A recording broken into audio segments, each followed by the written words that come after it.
I've been in the online course business for over a decade, so I know how daunting it can feel if you're just getting started. That's why today I thought I would simplify the course creation process into 5 key stages, so you can see what it looks like to create and sell your first online course step by step. Let's begin with step 1, which is choose the right course size. Because what a lot of people don't realize is that courses of different sizes actually serve distinct purposes when it comes to your business goals. And there are 2 primary product sizes that I want to talk about. The first is what I call a mini product, and that includes mini courses, but also templates for downloadables. And minis help buyers complete a specific single phase project. For example, a career coach might help someone create a resume, while a writing coach might help someone design their book cover. Minis tend to range between about $10 to $100 or even up to $250-ish, depending on your audience. And if you've heard the phrase low ticket offer, that generally refers to a mini product. Now, bigger picture, minis, I would argue, have a specific purpose when it comes to building your business, because they are a great way to build your audience and build trust with buyers, often by giving them a small kind of sample of your teaching style and your expertise at a lower risk price point. On the other hand, the second product size I want to talk about is a signature product. And that would help your buyer complete a meaningful multi-phase project. And thinking back to our career coach, maybe they have a course that helps someone get a job in tech or their first engineering position, while maybe the writing coach helps somebody outline their first fictional novel. Signatures range widely in price from $500 to $3,000-ish US, maybe even more.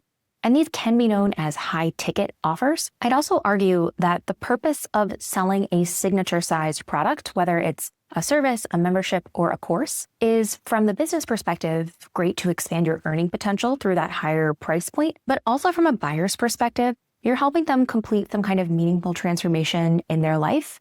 So it's also a great way to expand your reach, your influence, and the difference that you're making in your best buyers' lives. And while minis are great to build your audience and build trust, because it's a smaller price point, you'd need a high volume of sales in order to earn a meaningful amount of revenue. But a signature product, because of its higher price point, can often become a primary revenue stream for a lot of business owners. So signatures offer a great way to expand your earnings and your impact because you are helping people make a meaningful change in their lives. Now, you may be wondering when it makes sense to add a signature course to your business.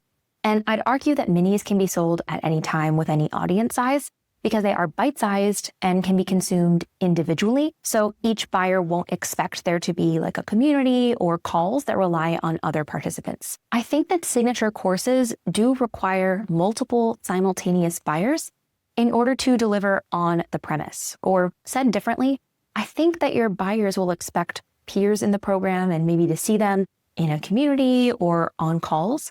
And because you do need a critical mass to purchase at once, there are a few prerequisites that I recommend before selling a signature program. First, I think it's a big advantage to have testimonials from past clients.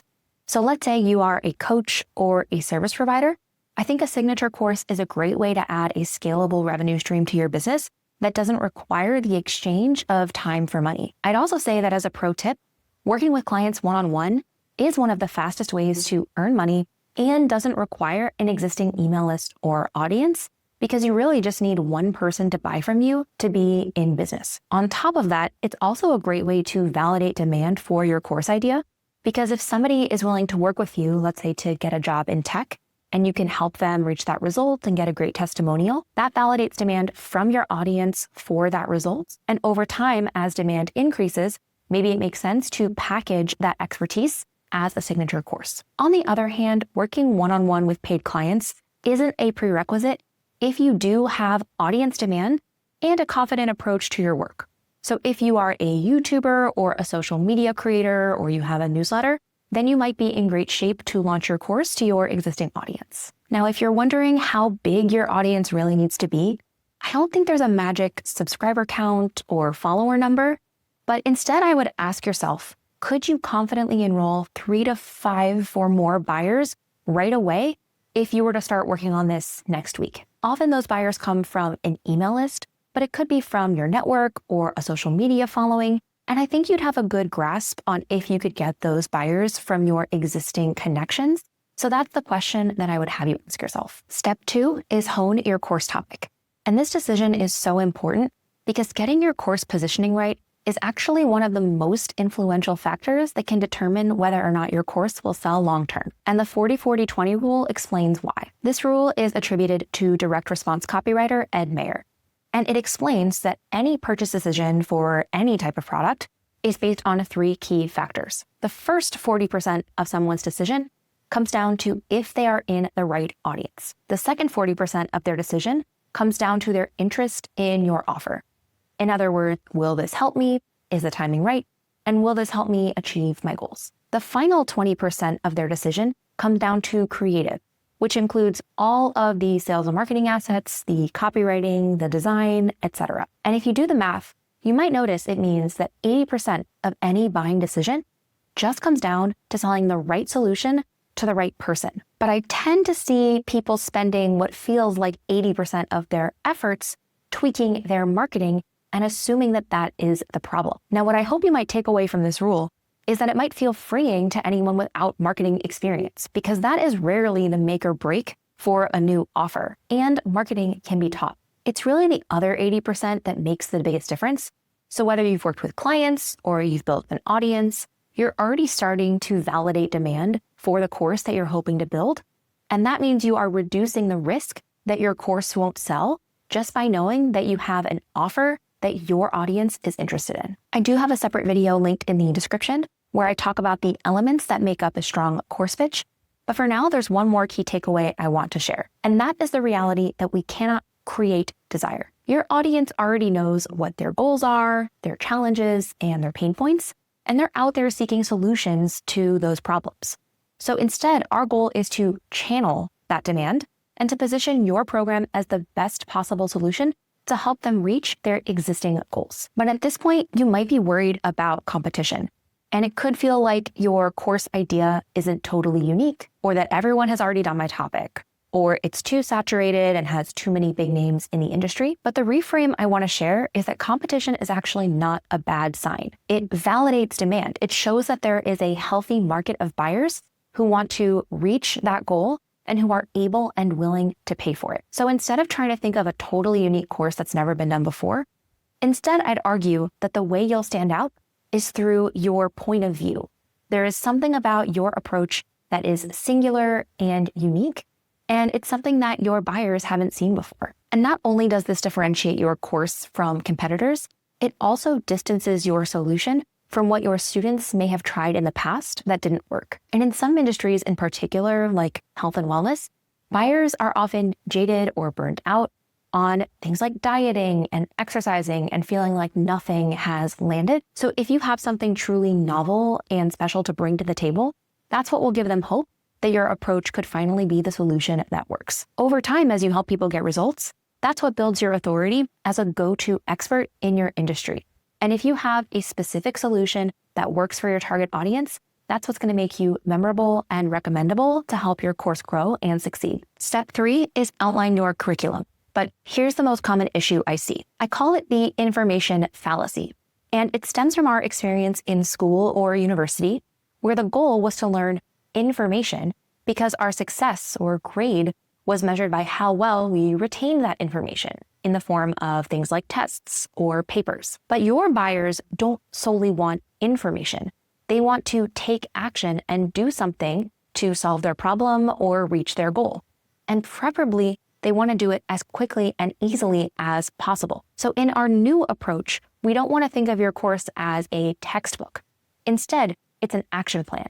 And we should ask, how can you help students get results efficiently, even if you aren't in the room? This flips curriculum design from a knowledge-first approach to an action-first approach. We'll ask, what do students need to do?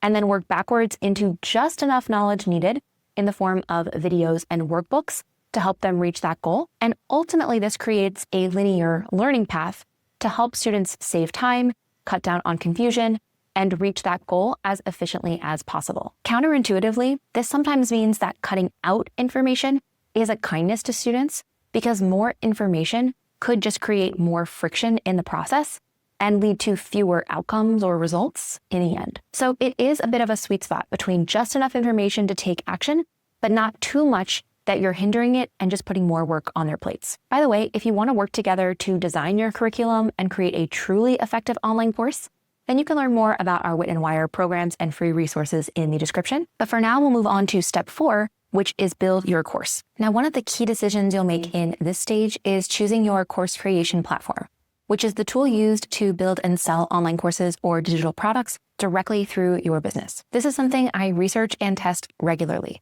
So you'll find my recommendations linked in a video in the description for the top course creation platforms for different types of business owners. But to help you narrow down that list and choose what's best for you, I would start by asking yourself, do I need an all-in-one platform or a specialist? An all-in-one platform should give you all of the essential functions needed to run your online business. And the 3 primary features I would look for are website and page creation, email marketing, and digital product and course creation.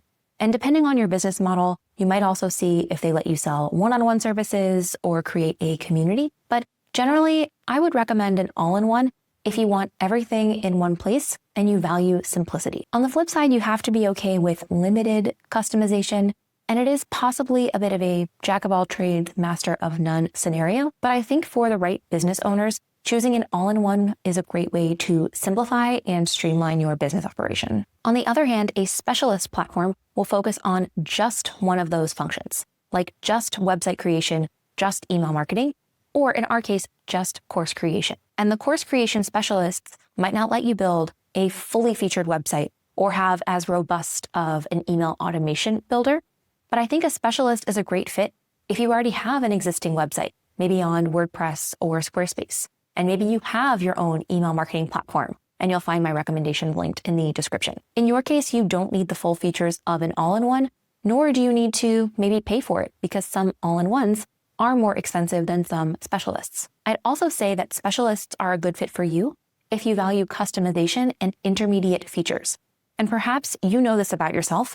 You would rather pick exactly the right tool for each specialty, and you want your site, your courses, your products, your emails, you want them all to look a certain way. If that sounds like you, then picking specialist might be a better option. There's no right or wrong option between all-in-one versus specialist, but you can see how different choices just suit different businesses and different preferences. And that's why I don't think there's such a thing as one universal best fit for everyone.